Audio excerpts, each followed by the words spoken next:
ഈശോയുടെ തിരുഹൃദയത്തിന് സ്തുതി. ജൂൺ 14. തിരുഹൃദയ ഭക്തിയും വിശുദ്ധ മാർഗ്രറ്റ് മേരിയും. തിരുഹൃദയ ഭക്തി വിശുദ്ധ ഗ്രന്ഥത്തിലും ക്രിസ്തീയ ദൈവശാസ്ത്രത്തിലും അധിഷ്ഠിതമാണ്. എങ്കിലും തിരുഹൃദയ ഭക്തിയുടെ വളർച്ചയ്ക്ക് വിശുദ്ധ മാർഗ്രറ്റ് മേരി അലക്കോക്കിന് ലഭിച്ച വെളിപാടുകൾ വലിയൊരു പങ്കു വഹിച്ചിട്ടുണ്ട്. പാർലമോണിയയ്ക്ക് സമീപമുള്ള ലോട്ടക്കർ എന്ന ചെറിയ ഗ്രാമത്തിൽ 1647 മാർഗ്രറ്റ് പൂജാതയായി. ചെറുപ്പം മുതലേ കർത്താവിനെ അവൾ അതിയായി സ്നേഹിച്ചിരുന്നു. കന്യാമഠത്തിൽ പ്രവേശിക്കുന്നതിനുള്ള ആഗ്രഹം വളരെ ചെറുപ്പത്തിൽ തന്നെ അവളിൽ വേരൂന്നിയിരുന്നു. സൗമ്യശീലയായിരുന്ന മാർഗ്രറ്റ് 1671 ജൂൺ 20 പാർലമോണിയയിലെ വിസിറ്റേഷൻ സഭാംഗമായി തീർന്നു. താമസിയാതെ കർത്താവ് തൻ്റെ ഹൃദയ രഹസ്യങ്ങൾ അവർക്ക് വെളിപ്പെടുത്താൻ തുടങ്ങി.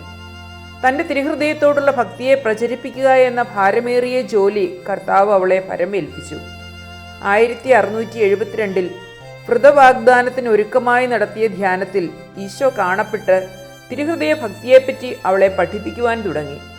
വിശുദ്ധ യോഹന്നാൻ ശ്ലീഹായുടെ തിരുനാൾ ദിനത്തിൽ നടന്ന ആദ്യ പ്രത്യക്ഷീകരണത്തിൽ ഈശോ പറഞ്ഞു, എൻ്റെ തിരുഹൃദയം മനുഷ്യരോടുള്ള, പ്രത്യേകിച്ച് നിന്നോടുള്ള സ്നേഹത്താൽ ജ്വലിക്കുന്നു. തീക്ഷ്ണമായ കരുണയുടെ ജ്വാലകൾ അതിൽ തന്നെ ഉൾക്കൊള്ളാൻ കഴിയാത്തതിനാൽ അത് നിന്നിലൂടെ പ്രസരിക്കണം.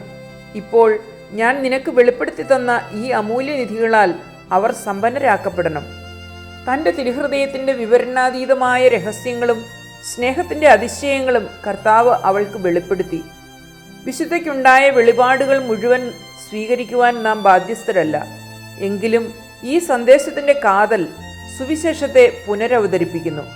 വിശുദ്ധ മാർഗ്രറ്റിനോടുള്ള നമ്മുടെ കർത്താവിൻ്റെ വാക്കുകളിൽ നമ്മളോടുള്ള അവിടുത്തെ അതിരറ്റ സ്നേഹവും നമ്മുടെ പ്രതിസ്നേഹത്തിന് വേണ്ടിയുള്ള ദാഹവും ഉൾക്കൊള്ളുന്നു.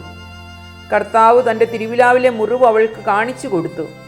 ആ മുറിവിൽ അവളുടെ അനുദിന വാസം അവൾ ഉറപ്പിച്ചു. ഒരിക്കൽ വിശുദ്ധ കുർബാന പരസ്യമായി ആരാധനയ്ക്കായി വച്ചപ്പോൾ തിളങ്ങുന്ന സൂര്യനെ പോലെ 5 മുറിവുകളുമായി ഈശോ അവൾക്ക് പ്രത്യക്ഷപ്പെട്ടു. മനുഷ്യരോടുള്ള അവിടുത്തെ അതിരുകവിയുന്ന സ്നേഹവും അവരിൽ നിന്ന് ലഭിക്കുന്ന നന്ദിഹീനതയും അശ്രദ്ധയും അവഗണനയും അവൾക്ക് കർത്താവ് ബോധ്യമാക്കി കൊടുത്തു. മറ്റൊരിക്കൽ അവിടുന്ന് തൻ്റെ ഹൃദയത്തെ അവൾക്ക് കാണിച്ചു കൊടുത്തുകൊണ്ട് പറഞ്ഞു, മനുഷ്യരെ ഇത്രയധികം സ്നേഹിച്ച ഹൃദയം കണ്ടാലും അവരോടുള്ള സ്നേഹത്തെ പ്രത്യക്ഷപ്പെടുത്തുന്നതിനായി യാതൊന്നും അവശേഷിപ്പിക്കാതെ സർവ്വതും ചിലവഴിച്ച ഹൃദയം. എന്നാൽ ഇതിനു പകരമായി അനേകരിൽ നിന്നും തനിക്ക് ലഭിക്കുന്നത് അനാദരവും ദൈവദൂഷണവും കൃതജ്ഞതയും മാത്രം.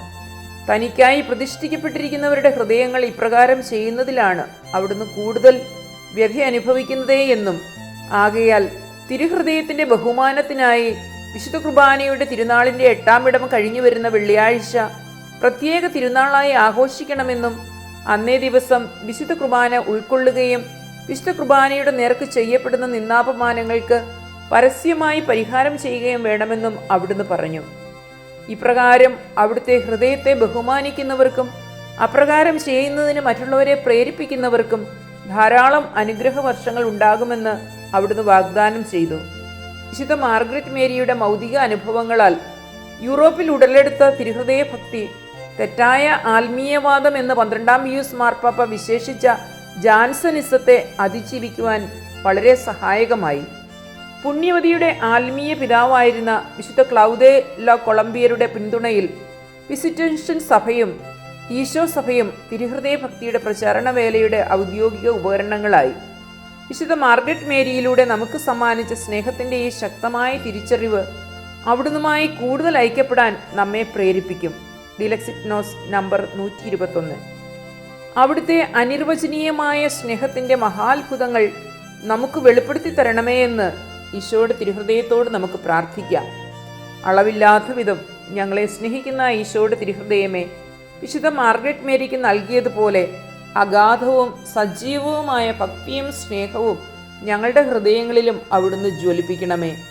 അങ്ങേക്ക് പ്രതിനന്ദി പ്രകാശിപ്പിക്കുവാനും പരിശുദ്ധ കുർബാനയിൽ അങ്ങ് അനുഭവിക്കുന്ന നിന്ദാപമാനങ്ങൾക്ക് പരിഹാരമനുഷ്ഠിക്കുവാനും ഞങ്ങളെ ശക്തരാക്കണമേ. ആമേൻ.